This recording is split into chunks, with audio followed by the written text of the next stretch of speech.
ने किसी बात की परवाह नहीं। रात्रि के अंतिम पहर में ज्वालामाली देवी ने स्वप्न दिया, कहा निश्चिंत रहो। ज्वालामाली देवी पूर्व भव से पूर्व भवों में आचार्य समुद्र स्वामी जी की माँ थी। उसने दीघा से आन करके धन की कामना की और फिर उस बिंब में से जिनके चंदा पूर्वक और दिगंबर दीक्षा ने लिखा मैंने ले लिया। शिव कोटि उनका नाम इसलिए माना जाता है क्योंकि अपना नाम भी रखा शिवोपासक। किंतु जब आचार्य समुद्र स्वामी की उस वृत्तांत को अपनी आंखों से प्रत्यक्ष देख करके इतना प्रभावित हुआ, संसार में सब बेकार है, दी जाए। आचार्य समुद्र स्वामी ने कहा कि मैंने अभी स्वप्राश्त नहीं लिया, दीक्षा नहीं ली, अभी मैं बाद में दीक्षा अपने गुरु महाराज ने प्राश्त लेकर के जब दीक्षा करके ही चित्त का राज रहस्य प्राप्त होता है। बाहर का वैभव छोड़े बिना अंतर का वैभव प्राप्त नहीं किया जा सकता। जो दीपक कक्ष के बाहर प्रकाश कर रहा है उसे कक्ष के अंदर ले जाने पर अंदर प्रकाश होता है। एक साथ प्रकाश कक्ष के बाहर आउटर में भी हो जाए, कक्ष के अंदर हो जाए, संभव नहीं है। जिसे आत्मा का वैभव चाहिए उसे बाहर के वैभव से मुंह छोड़ना पड़ेगा, और जो बाहर के वैभव में रंजायमान है उसे आत्मा के वैभव की प्राप्ति नहीं होती। इसलिए सर्वप्रथम आप अपने शरीर के ताज को उतार करके आओ, राज्य के भार को उतार करके आओ, उसके बाद दीक्षा की पात्रता आपकी कहलाएगी। उन्हें लग रहा था कि 1 मिनट भी मैं देरी कर रहा हूँ तो असंयमी रह करके मैं 1 मिनट की देरी क्यों कर रहा हूँ, मुझे शीघ्र ही महाव्रती बन जाना चाहिए। समय का भरोसा नहीं कब क्या हो जाए। उदास मन से मध्याह्न काल का सूर्य तप रहा था। चली जा रही है महल की और जंगलों से नंगे पैर, चेहरे से पसीना टपक रहा है, चेहरा उदास है, मिलान है, लाल चेहरा पड़ रहा है। एक ही चिंता शीघ्रता से कैसे मैं राज को छोड़ दूं, राज आऊंगा, और जो भी और वैभव रह गया राज के अलावा उसे भी सौंप करके आता। मार्ग में आते समय सामने से एक व्यक्ति आ रहा था जिसके सिर पर टोकरा रखा हुआ था, क्योंकि उसमें से तेल निकल गया था। और जिसमें मनुष्य में से भी स्निग्धता निकल जाती है तो वह भी खल कहलाता है। खल माने दुष्ट। स्निग्धता का अर्थ होता है प्रेम वात्सल्य। जहाँ पर प्रेम और वात्सल्य होता है वहाँ पर निस्संदेह मान लेना चाहिए धर्म का वास होता है। जहाँ प्रेम और वात्सल्य नहीं होता वहाँ धर्म टिक नहीं पाता। वह व्यक्ति फिर खल की कोटि में आता है। जैसे खल खड़ी कहती, तेल से रहते, स्निग्धता से रहते। और प्रेम भाव कहानी होता है, नरक में नहीं होता। इसलिए आचार्य नीमचंद सिद्धांत चक्रवर्ती ने नरक शब्द की व्याख्या की है, न रतायती नारका। जहाँ पर रति भाव प्रेम भाव नहीं होता है वो नारकी जैसा होता है। वह खल लेकर के सामने से आ रहा था। चक्रवर्ती महाराज को देख करके उसने पूछा, महाराज आपके चेहरे पर उदासी, थकान, मिलानता, ऐसा क्या कारण आ गया? क्या शत्रु ने आक्रमण कर दिया? आप नंगे पैरे से, कोई मंत्री संतरी सेनापति अंगरक्षक कोई नहीं, क्या बात है? कुछ परेशान दिखाई देती है। शिवकोटि महाराज ने कहा ठीक कहते हो। क्या मैं आपकी परेशानी दूर कर सकता हूँ? कुछ सहयोगी बन सकता हूँ। बड़े लोगों की परेशानी बड़े बड़े लोग ही दूर कर सकते हैं, मैं तो एक छोटा सा व्यक्ति हूँ। उन्होंने कहा हाँ, यदि तेरी भावना ऐसी है तो मैं तुझे अपनी परेशानी बता देता हूँ। क्या परेशानी है? पहले तो शिवकोटि महाराज मुस्कुराए कि एक परेशानी क्या दूर करेगा। फिर भी कहा मेरी परेशानी एक, मैंने जो शिव के मंदिर बनाई मेरा और वैभव है, खरीदार तो हो। जब बेचने वाले को बेचना ही है तो खरीदार तो मैं बन जाऊंगा। बेचने वाला बेचना चाहता है अपनी वस्तु है, 1 करोड़ की वस्तु को 1 लाख में दे सकता है, 1000 में दे सकता है, 1 करोड़ में दे सकता है। ठीक है, मैं अपनी मंदिर जो मैंने बनवाई थी, मेरा स्वामित्व था और भी जो वैभव है वो सबको मैं देना चाहता हूँ।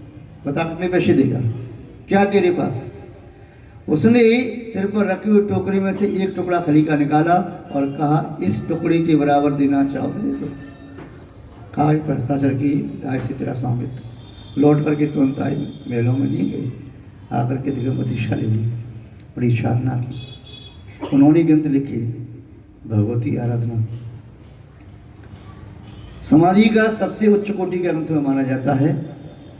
अन्य ग्रंथ आचार्य पुंत गोस्वामी आदि के या आचार्य साहब और ग्रंथ है। समाधि का इतना बड़ा ग्रंथ जैन संप्रदाय में, चारों संप्रदाय की बात कर रही हूँ, दूसरा ग्रंथ नहीं है। उन शिव कोटि महाराज ने एक ग्रंथ लिखा है रत्नमाला, उसमें एक श्लोक लिखा है, एन श्रीमज्जनेश्वर से चैत्याकार मनतम स्थापितम तेरे भव्यन चैत्याकार मनतम। जिस व्यक्ति ने अपने स्वकीय न्यायोपार्जित द्रव्य के माध्यम से जिनालय की स्थापना की है, जिन बिंब की स्थापना की है, जिन शास्त्र का स्तंभ है। आचार्यों ने, चाहे शुद्ध सागर सूरी ने, अमित गति स्वामी ने, प्रसन्न स्वामी ने, अन्य आचार्यों ने, प्रतिष्ठानों ने यहाँ तक दाने के बराबर जिन बिंब की स्थापना करें और धनिये के बराबर जिनालय की स्थापना करी, तो ऐसा हुआ जीव नियम से 7-8 भाव में मोक्ष को प्राप्त कर लेते। महानुभाव, अपना महल तो कोई भी बनाता है, उसे महल कहो, भवन कहो, मकान कहो, घर कहो, झोपड़ी कहो, कुटिया कहो। पशु पक्षी भी बनाते हैं, पशु गुफा बनाते हैं, पक्षी घोंसला बनाते हैं। मनुष्य है अपनी सामर्थ्य से घास फूस का घर बनाता है, या लकड़ी मिट्टी का बनाता है, या ईंटों से बनाता है, कोई पाषाण से बनाता है, कोई और व्यक्ति ज़्यादा संपन्न है धातु से बनाता है, और कोई संपन्न है तो रत्नों का बनाता है। नारकी जी बिलों में रहते हैं, स्वर्ग के देव विमानों में रहते हैं। ये कार्य तो संसार का प्रत्येक प्राणी करता है। उसे आवश्यकता है रोटी, कपड़ा और मकान, 3 चाहिए।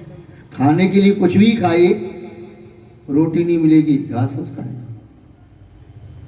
कोई रोटी सूखी खाएगा, कोई चिकनी खाएगा। हीरे मोती तो कोई खाता नहीं है। और तन ढकने के लिए उसे वस्त्र आदि मनुष्य को आवश्यक है। अल्प रह गया, जैसे दीर्घ काल तक संसार में परिभ्रमण करना है, ऐसे व्यक्ति का द्रव्य कभी जिनालय में लग नहीं सकता। चाहे कितना प्रयास करे, उसका पैसा व्यापार में लगेगा, व्यापार में कमाएगा, गमाएगा, लाखों रुपए, करोड़ों रुपए डूब गए, लौट करके नहीं आए। कोई चोरी करके ले गया, कहीं व्यापार में आग लगी, नष्ट हुआ, कुछ भी हो गया, किंतु उसके हाथों से विशुद्ध भावना पूर्वक उसका द्रव्य जिन बिंब जिनालय में नहीं लग पाएगा। जब सोचता है कि मैं लगाऊंगा, बाद में लगाऊंगा, और फिर बाद में मौका मिल नहीं पाता है। जब अनुकूलता थी तब लगाया नहीं, प्रतिकूलता आ गई तो अब लगा नहीं सकता।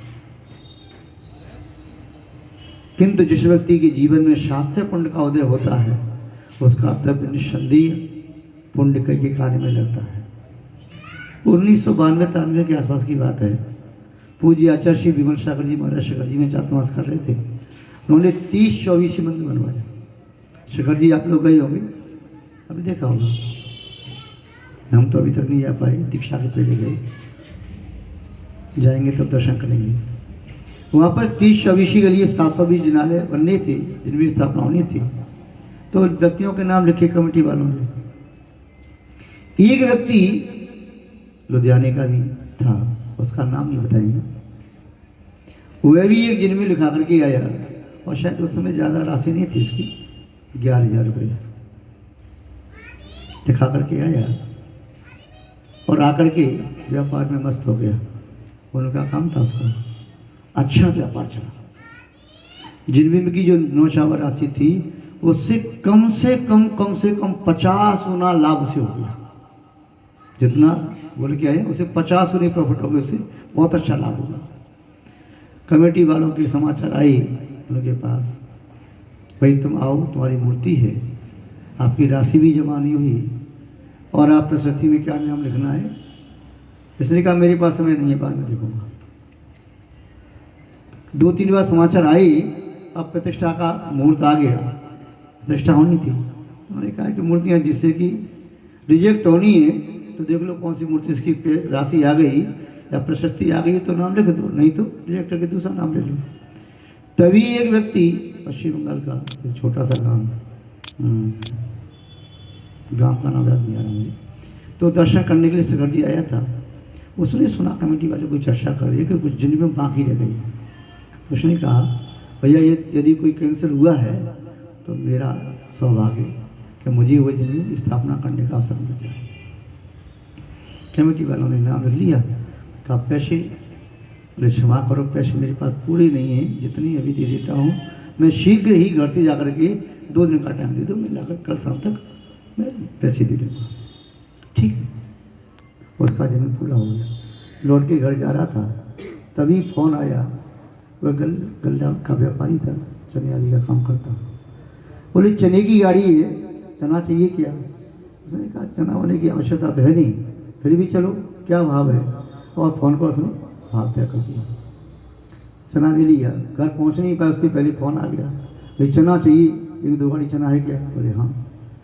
तो बोले भेज दो जल्दी से। तो चना गाड़ी अपने घर पर नहीं बुलाई, सीधी वहाँ भिजवा दी। उस चने में उसे जितने की मूर्ति की 984 बोल करके आया था, 14 लाख हो गया। वो घर नहीं गया, लौट करके सीधा वहीं गया, जो राशि बोल के आया था वह, उसके अलावा और एक्स्ट्रा राशि दे करके आया। ये राशि जिंदगी के लिए, ये मंदिर मेरी राशि लग जाए। और उधर क्या हुआ, प्रतिष्ठा के बाद वह व्यक्ति लुधियाने वाला आया, महाराज के पैर पकड़े, रोने लगा, महाराज मैं तो बर्बाद हो गया। क्या हुआ? वो उनका काम था, गोदाम में आग लगा। अब गोदाम में, उनके गोदाम आग लगी तो क्या बचेगा, सब स्वाह हो गया। महाराज जी मुझे क्षमा करो, मैं मूर्ति बोल के गया था और मेरे मन में क्या भाव आया, मैं व्यस्त हूँ, अभी नहीं आ पाऊँगा, पैसा भी नहीं भेजा मैंने, और मैंने अच्छे से जवाब नहीं दिया, क्षमा कर दो। मूर्ति के पैसे किसको देने हैं, या कमेटी वाले जाने, मुझे नहीं मालूम। महानुभाव, पहली बात तो हम ये कहना चाहते हैं, जब भी धर्म के क्षेत्र में आपकी भावना बनी देने की, तो ये परंपरा वैसे शास्त्रों की नहीं है कि बोल दो, बोल दान, बोल के नहीं दान तो दिया जाता है। ऐसा नहीं कि आज बोल दिया और कमेटी वाले चक्कर लगा रहे, 10 चक्कर लगाए, 20 चक्कर लगाए, सालों निकल गई, अपने पैसे को ब्याज पर उठा दिया और मंदिर के पैसे को बरत रही है। मेहमान का दोष लगता है। जब बोलो तुरंत ही शीघ्र ला करके दे दो। अपने यहाँ शास्त्रों में लिखा है कि पूजन की सामग्री हाथ लग जाए तो तुरंत हाथ धोते हैं, मेहमान हो जाता है। ऐसे ही जहाँ कहीं भी आपने कहीं मंदिर के लिए बोला हो तो उसको देर नहीं लगाना, जब तक बोली चल रही है, श्वास है, तब तक अपने हाथों से दे दो। अंतः कहना चाहते हैं, जिनाले में यदि लगाने की भावना है, जिनमें में लगाने की भावना है, तो भावना को तुरंत ही साकार रूप दे देना चाहिए। के दर्शन करता, जिनमें के दर्शन करता, 700 पुण्य का बंद करता है, सभी पुण्य के बाधक होते हैं। धन यूं तो और सदुपयोग कैसे करना है, जैसे भरत चक्रवर्ती ने किया था। अयोध्या में नहीं, जहां से भगवान आराधना संतोष कैलाश पढ़कर स्वर्ण की मंदिर बन, एक कोड़ा कोई शाला से ज्यादा हो गया, जो भी समाज दूसरा व्यक्ति जिसके पास धन था, माना रावण का नाम भी, उनके पास भी धन था, वैभव था, विभूति थी, उस धन को कहाँ लगाया?